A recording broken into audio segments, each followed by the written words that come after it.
I would like you to close your eyes, take a deep breath and relax. Let's get in touch with your inner child. It all actually started when I was born. I was the only black kitten in a family of splendid white cats. Could it even get worse? Oh my God. Can you tell me about your childhood? I would prefer not to. You see, I was evidently a black sheep of the family, constantly teased and scolded by everyone. People came to take my fluffy white brothers and sisters to their homes, and I was the only one that remained, forever alone. My father despised me and treated me like a foundling. So MURciless. You were growing in the meantime. How did you deal with your adolescence?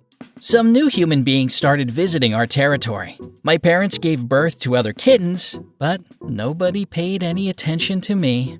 Well, my parents were victimizing me, all right, telling me that no one in their right mind would want a black cat.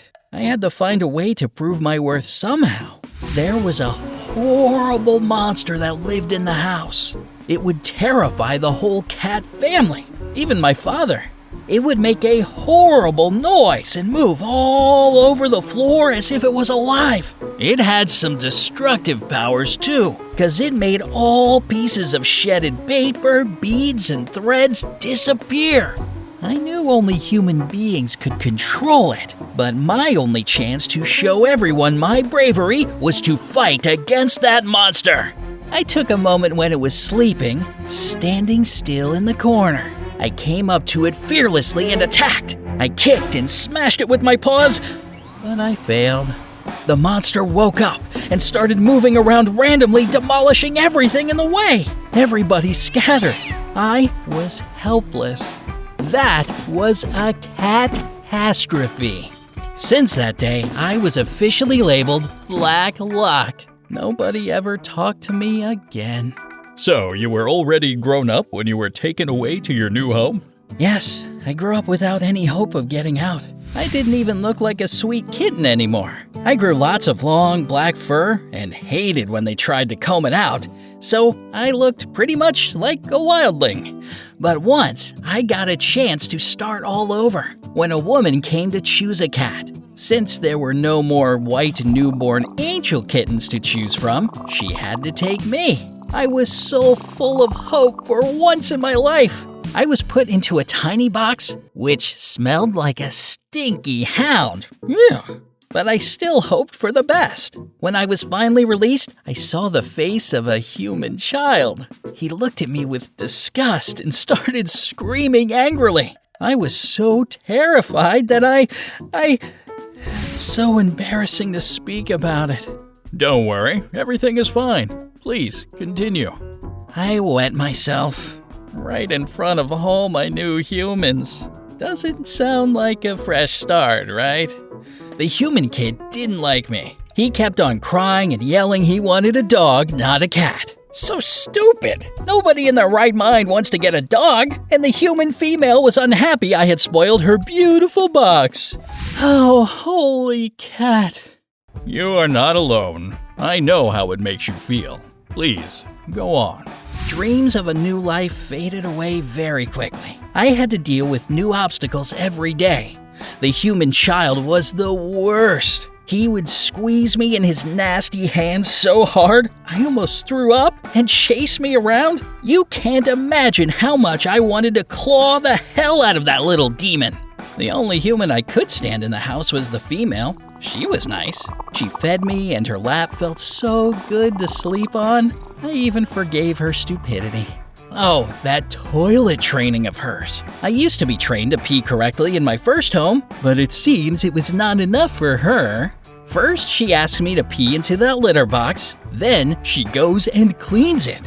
What's the point?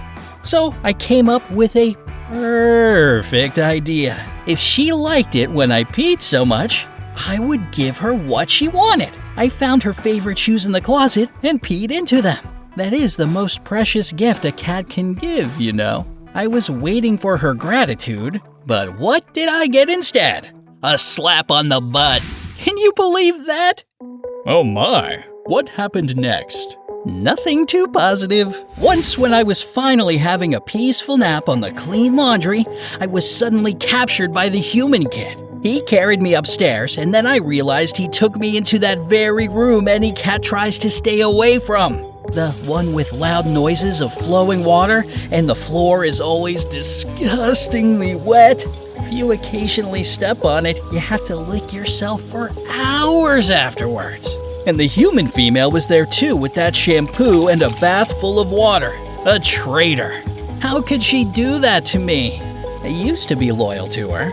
I fought as hard as I could, but they violated and abused me. That human kid was laughing at me.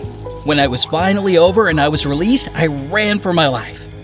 I don't know how, but I suddenly found myself on the table covered with some sugary human food or something.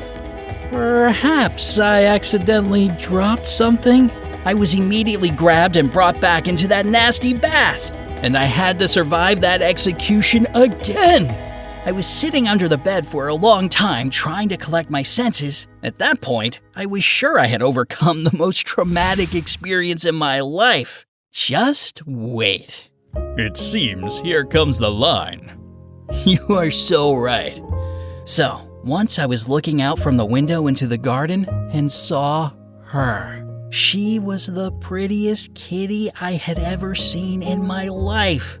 That was love at first sight. And I bet it was mutual because she was staring at me through the window glass with those enormous green eyes of hers. I thought I was ready to spend all my 9 lives with her. But I didn't have a chance to sweet talk her because I heard the female calling my name. And I was quickly grabbed and put into the bag, which didn't feel good. Did those humans want to get rid of me? My life had just started to be getting better. I got nervous and I peed into the bag again. This time, I really meant it.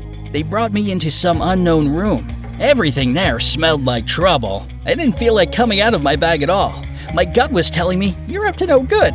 But before I knew it, I was splattered all over the table so that I couldn't even move my tail. And then I fell asleep. When I woke up? If it is hard for you. Yeah, give me a meowment. When I woke up, it was all bandaged up.